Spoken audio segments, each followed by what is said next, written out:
D'abord le roi Charles, puis le prince William. Tout était propre, ordonné et traditionnel, comme d'habitude. C'est comme ça que ça devait être. Mais au cœur du palais de Buckingham, tard par une nuit brumeuse de Londres, un événement allait tout changer, et presque personne hors du palais ne le savait. Tout commença avec la princesse Anne. Elle avait toujours été la personne la plus constante, celle qui était présente, discrète et qui ne courait jamais après les gros titres. Les gens l'admiraient pour cela et lui faisaient une confiance. Mais Anne portait quelque chose de lourd, quelque chose qu'elle ne pouvait plus lâcher. C'était un secret qu'elle n'avait pas demandé, mais qu'elle ne pouvait ignorer. Un secret de sa mère, la reine Elizabeth II, soigneusement écrit avant sa mort. Un dernier souhait. Ni partagé avec les courtisans, ni annoncé au public, juste pour Anne, à savoir, et le moment venu, à révéler. Que disait cette lettre? Et quel impact aura-t-elle sur la famille royale? Regardez la suite pour le savoir. Le message de la reine ne mentionnait pas Charles. Il ne mentionnait même pas William. Au lieu de cela, il a nommé quelqu'un d'autre, quelqu'un d'inattendu, quelqu'un dont la reine pensait qu'il pouvait sauver l'avenir de la couronne. Catherine, princesse de Galles. Le palais était silencieux cette nuit-là. Dehors, le brouillard enveloppait les grilles de fer. À l'intérieur, derrière d'épais murs et de longs couloirs, Anne fit son choix et décida que le moment était idéal pour s'exprimer. Elle convoqua le roi Charles et le prince William. Pas de personnel, pas de conseillers, juste tous les trois. La pièce où ils se retrouvèrent était ancienne et sérieuse. De lourds rideaux, du bois sombre, des portraits de rois et de reines observant la scène depuis les murs. Anne ne fit pas de discours. Elle déplia simplement une lettre, usée à force de la tenir à plusieurs reprises, et la posa sur la table. Charles la prit en premier. Ses mains tremblaient légèrement. William se pencha en avant, fronçant les sourcils, lissant chaque mot 2 fois. Personne ne parlait. L'horloge sur la cheminée résonnait bruyamment dans le silence. Dehors, la ville dormait, inconsciente. La lettre de la reine était claire. Elle voyait Catherine non seulement comme une future reine consort, mais comme l'avenir de la monarchie elle-même. Elle croyait que la survie de la couronne ne reposait pas sur un roi, mais sur une femme que le peuple aimait déjà. Quelqu'un qui avait gagné sa confiance et non pas seulement hérité. Au début, Charles réagit. Sa voix brisa le silence. Ce n'est pas comme ça que ça se passe, dit-il presque pour lui-même. Son visage paraissait fatigué, un peu plus vieux. William ne dit rien. Il fixait simplement la lettre, les mains crispées sur ses genoux. Anne ne protesta pas. Elle n'était pas là pour se battre. Elle était là parce que la reine lui avait fait confiance pour leur dire la vérité. Et parce qu'au fond, Anne le croyait aussi. Catherine était différente. Elle ne s'intégrait pas simplement à l'ancien système. Elle a redonné foi aux gens. William a finalement parlé, à voix basse. « Pourquoi ne nous l'a-t-elle pas dit plus tôt? » Anne a esquissé un petit sourire triste. Peut-être pensait-elle que tu n'étais pas prêt à l'entendre. Ils restèrent assis là un long moment, tous les trois, respirant le même air lourd, chacun sachant que leur décision changerait tout. Pendant ce temps, de l'autre côté du palais, Catherine était assise dans une autre partie du palais ce soir-là, inconsciente. Elle venait de bord de George, Charlotte et Louis. Elle était assise près d'une fenêtre, une tasse de thé refroidissant à côté d'elle, regardant le brouillard. Elle se sentait agitée, mais ne savait pas pourquoi. Elle ignorait qu'à l'étage, le cours de sa vie et l'avenir de la monarchie étaient en train d'être réécrits. Elle n'avait jamais couru après le pouvoir. Elle avait seulement essayé d'exercer son métier discrètement, correctement. Elle souriait quand elle en avait besoin, écoutait quand c'était son tour d'écouter et protégeait farouchement ses enfants. La reine l'avait vue. Elle avait cru que c'était exactement ce dont l'avenir avait besoin. Alors, de retour dans la salle de réunion, la lettre reposait entre eux comme un objet vivant. Anne se leva enfin et lissa sa jupe. Elle n'attendit pas l'accord de Charles ou de William. Elle savait ce que sa mère aurait voulu. À vrai dire, le risque est pris. Quoi que nous décidions, dit-elle doucement, le monde change. Soit nous changeons avec lui, soit nous restons sur le carreau. Personne ne répondit. Mais dans le silence, une décision commença à germer. Doucement, obstinément, comme la première lueur de l'aube. La monarchie que le monde croyait connaître était déjà en train de basculer. Non pas par un grand discours, ni une fanfare, mais par une seule nuit, une vérité murmurée. Et une femme qui ignorait même qu'elle allait entrer dans l'histoire. La suite vous bouleversera. Alors ne bougez pas. Le lendemain matin s'abattit lentement sur Londres. Lord Grey. Lorsque la lumière se répandit enfin sur la ville, Buckingham Palace fut transformé à jamais. À l'intérieur, Dans une salle privée au cœur du palais, une réunion secrète entre hauts responsables de la famille royale et conseillers de confiance était sur le point de commencer. Elle avait été organisée à la hâte. Mais rien n'y paraissait routinier. L'atmosphère était chargée de nervosité et de questions que personne n'osait poser. La princesse Anne fut la première à entrer. Elle n'avait pas l'air d'une rebelle, mais d'un général accomplissant sa dernière mission. Dans sa main, un simple dossier en cuir. À l'intérieur, une lettre capable de faire trembler les murs. Le roi Charles venait ensuite. Il arborait un masque de calme, mais la tension sur son visage trahissait une toute autre histoire. Et enfin, le prince William, posé et majestueux, même si ses yeux laissaient entrevoir le feu qui brûlait en lui, c'était l'instant où tout allait changer à jamais. Anne ne perdit pas une seconde. Elle déposa le dossier sur la grande table en acajou et dit d'une voix qui ne tolérait aucune discussion. « Voici la dernière volonté de Sa Majesté. Ni la mienne, ni celle de Charles, ni celle de William. La sienne. » Tout le monde se pencha, lisant l'écriture soignée et soignée de la reine.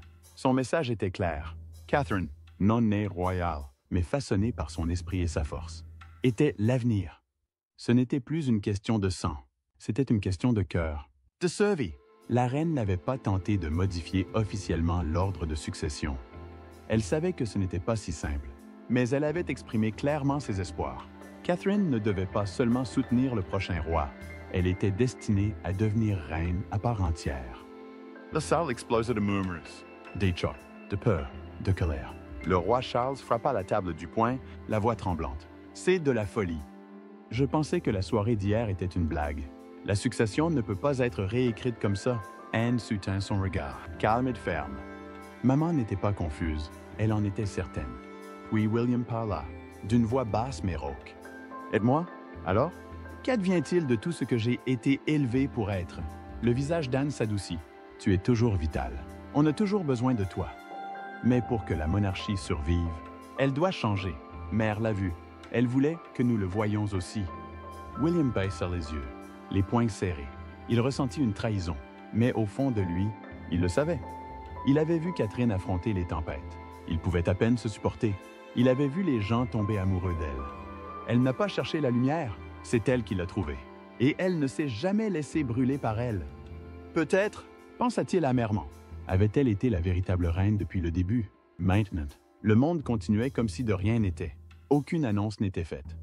Aucun titre ne criait la vérité. Mais intérieurement, une tempête silencieuse grondait. Catherine, inconsciente de l'ampleur du drame, continuait à faire ce qu'elle avait toujours fait.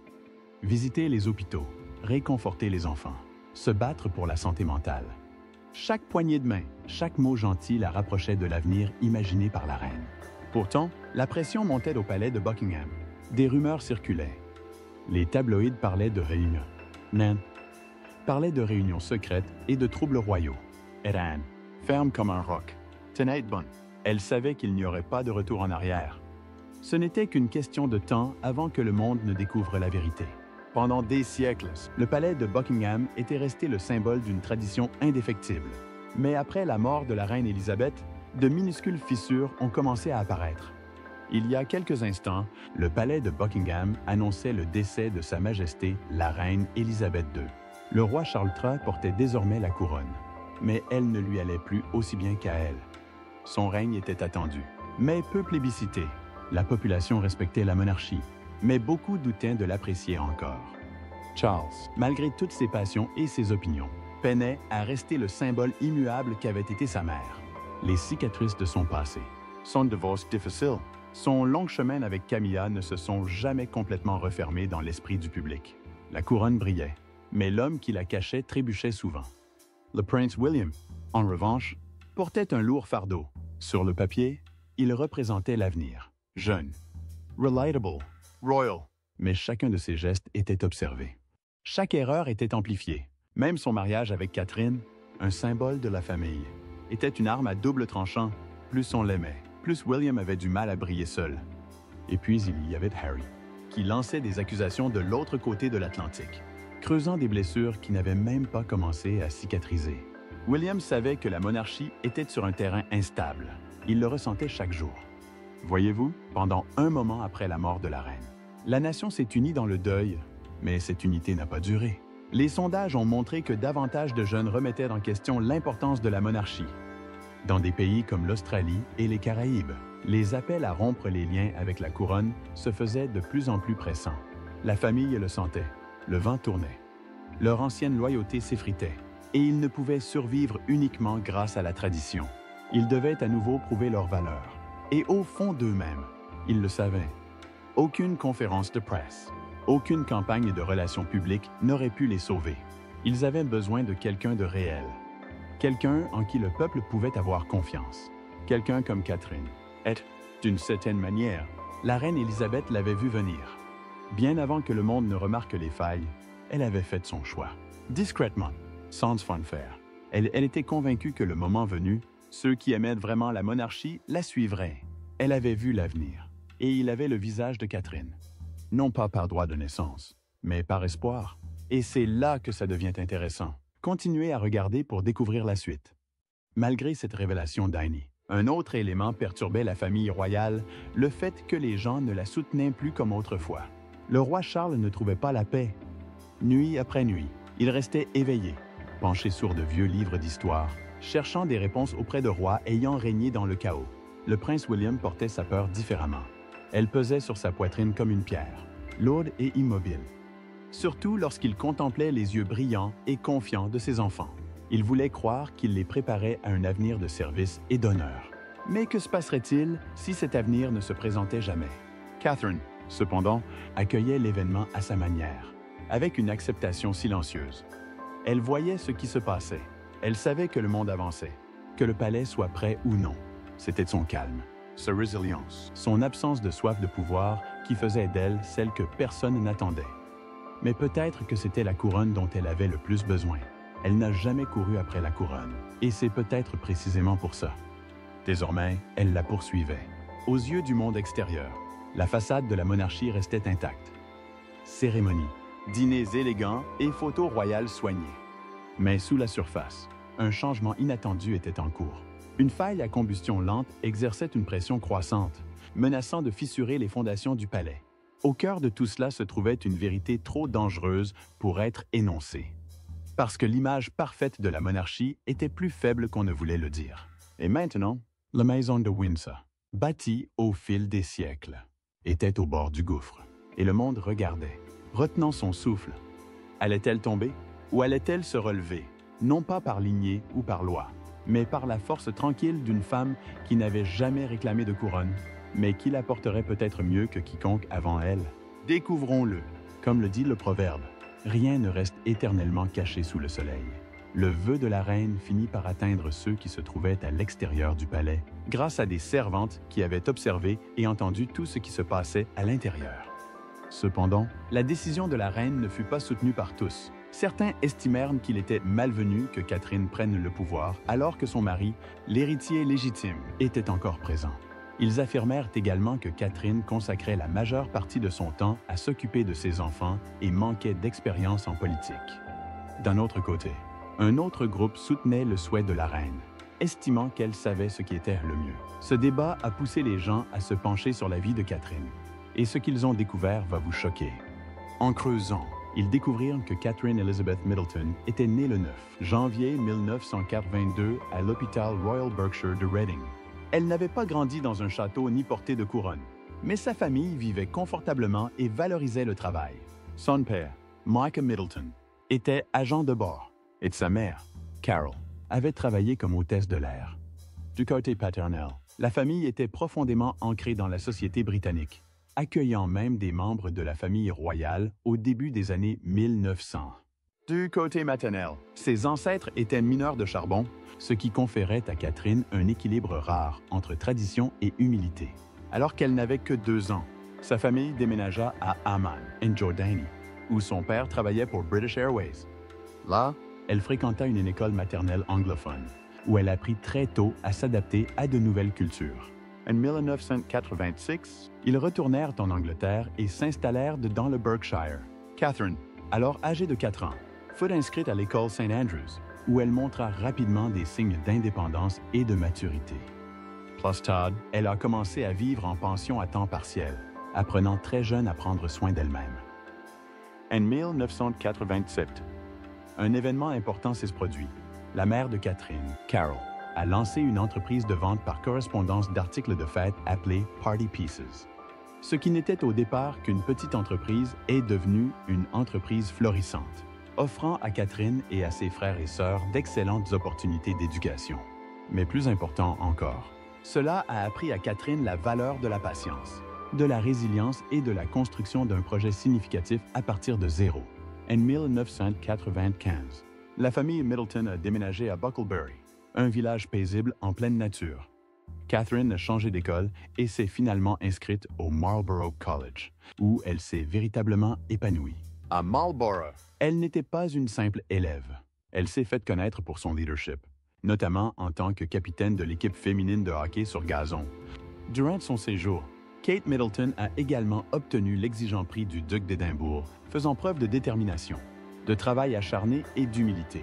À la même époque, elle a également subi une légère opération pour retirer une tumeur à la tête, mais a repris ses études sans incident. Après avoir terminé ses études, Catherine Middleton a dû prendre une décision importante. Elle avait été acceptée à l'Université d'Édimbourg, mais a préféré prendre une année sabbatique pour explorer et s'épanouir. Elle s'est d'abord rendue à Florence pour étudier l'art au British Institute, puis a fait du bénévolat au Chili avec Raleigh International, participant à des projets communautaires et parcourant des paysages accidentés. Elle a même travaillé comme matelot dans le port animé de Southampton, ne reculant jamais devant un travail pénible et sans prestige. Finalement, elle s'inscrit à l'Université de St. Andrews and Acos, où elle étudie d'abord la psychologie, puis l'histoire de l'art.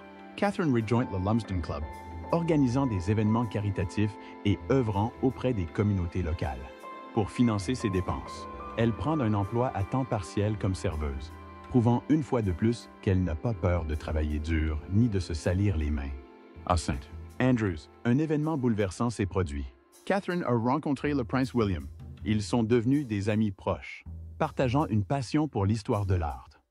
En 2002, leur amitié s'est transformée en histoire d'amour après qu'ils ont emménagé dans une maison avec d'autres amis. Malgré le développement de leur relation, ils sont restés discrets, évitant l'attention du public. Mais en 2004, le monde entier les a découverts après qu'ils ont été photographiés en vacances ensemble en Suisse.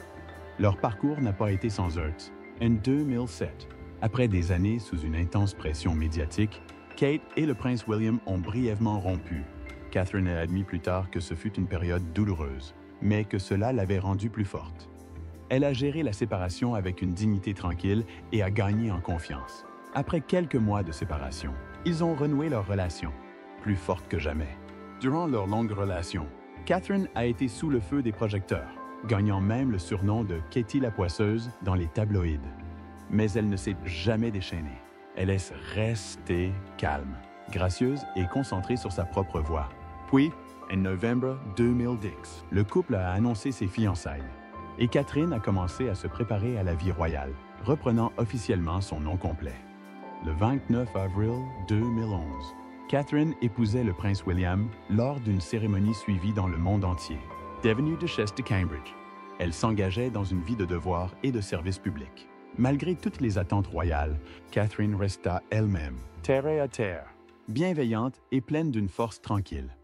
Au cours des années qui suivirent, elle et William devinrent l'image même du couple royal moderne. Ensemble, ils accueillirent 3 enfants, le prince George en 2013, la princesse Charlotte en 2015 et le prince Louis en 2018. Chaque arrivée apportant la joie non seulement à la famille royale, mais aussi au monde entier.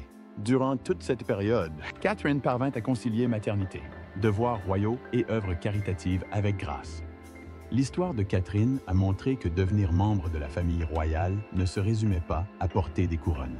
C'était une question de cœur, de travail acharné et de fidélité à soi-même. Mais ce n'était pas tout. À mesure que son rôle au sein de la famille royale s'est accru, Catherine a commencé à briller non seulement comme une figure de grâce, mais aussi comme une force passionnée pour le bien. Elle ne se contentait pas d'apparaître aux événements par tradition. Elle s'investissait sincèrement dans les causes qui lui tenaient à cœur. Son engagement caritatif est devenu un élément déterminant de son identité, prouvant qu'elle avait trouvé l'équilibre parfait entre devoir royal et compassion personnelle. L'un de ses actes les plus touchants s'est déroulé discrètement en 2018. Sans chercher à attirer l'attention, Catherine a fait don de 18 cm de ses cheveux au Little Princess Trust, une association qui crée des perruques pour les enfants traités contre le cancer. Inspirée par son coiffeur, Joey Wheeler, elle a pris cette décision en privé, rappelant que les actes de gentillesse les plus sincères sont souvent ceux accomplis loin des projecteurs. Un geste simple mais puissant, qui reflétait la générosité discrète dont elle faisait preuve depuis des années. Aujourd'hui, beaucoup pensaient que tout cela était destiné à la caméra. Mais ce n'était pas le cas, car bien avant son mariage avec le prince William, Catherine était déjà très impliquée dans des œuvres caritatives. En 2007, Catherine Middleton a organisé une exposition de photographie pour récolter des fonds pour l'UNICEF, puis a animé une soirée roller disco caritative qui a permis de récolter 5 € pour l'hôpital pour enfants d'Oxford et des initiatives en santé mentale. Ses premières visites dans des hospices et son travail auprès d'enfants malades l'ont profondément marqué, façonnant son avenir de membre de la famille royale dévouée aux causes liées aux enfants et à la santé mentale. Après être devenue duchesse de Cambridge, l'engagement de Catherine n'a fait que se renforcer. Quelques mois seulement après leur mariage, elle et William ont créé un fonds de charité au lieu d'accepter des cadeaux de mariage, orientant leurs dons vers 26 organisations. Ainsi, lorsque ces conclusions ont été révélées, certains de ceux qui avaient critiqué la décision de la reine se sont mis à admirer Catherine. Mais l'histoire ne s'arrêtait pas là. La question suivante se posait aux observateurs royaux. Que ressentirait William en voyant sa femme prendre ce pourquoi il s'était tant battu? William se retrouvait face à son propre défi. Les révélations sur Catherine avaient laissé une blessure qu'il ne savait comment guérir. Il l'aimait intensément, admirait sa force et sa gentillesse au-delà de ses mots. Mais savoir que même sa grand-mère avait vu Catherine, et non lui, comme l'avenir de la monarchie minait sa confiance. Il se posait toutes les questions. Était-il suffisant? Avait-il été trop prudent, trop réservé? Trop accablé par les attentes impossibles qu'il portait depuis l'enfance? Il regardait Catherine différemment, non pas avec ressentiment, mais avec admiration et une certaine révérence craintive. Elle n'avait rien demandé. Elle avait simplement été elle-même. Et, d'une certaine manière, cela avait suffi à conquérir non seulement le cœur d'une nation, mais aussi la foi d'une reine qui avait vu des générations de monarques s'élever et tomber. Mais dans tout cela, une chose ressortait, la réponse de Catherine. Beaucoup s'attendaient à ce qu'elle réponde simplement oui ou non aux souhaits de la reine. Lorsqu'on lui demanda si elle était prête à assumer cette responsabilité, sa réponse choqua même les rois Charles et Guillaume. Elle déclara calmement et fermement que, si beaucoup aspirent à diriger la monarchie, chaque épouse souhaite également préserver la paix au sein de sa famille. Elle avait donc besoin de temps pour y réfléchir. Bien que Catherine n'ait pas encore donné de réponse claire, sa réponse a confirmé que la reine avait fait le bon choix, en choisissant quelqu'un capable de concilier les lourdes exigences de la couronne et les besoins délicats de la famille royale. Alors, que pensez-vous de la réponse de Catherine? Comment interprétez-vous les réactions du roi Charles et de William? Et surtout, que pensez-vous de la décision de la reine? Partagez votre opinion dans les commentaires. Si vous avez aimé la vidéo, aimez, partagez et abonnez-vous à notre chaîne.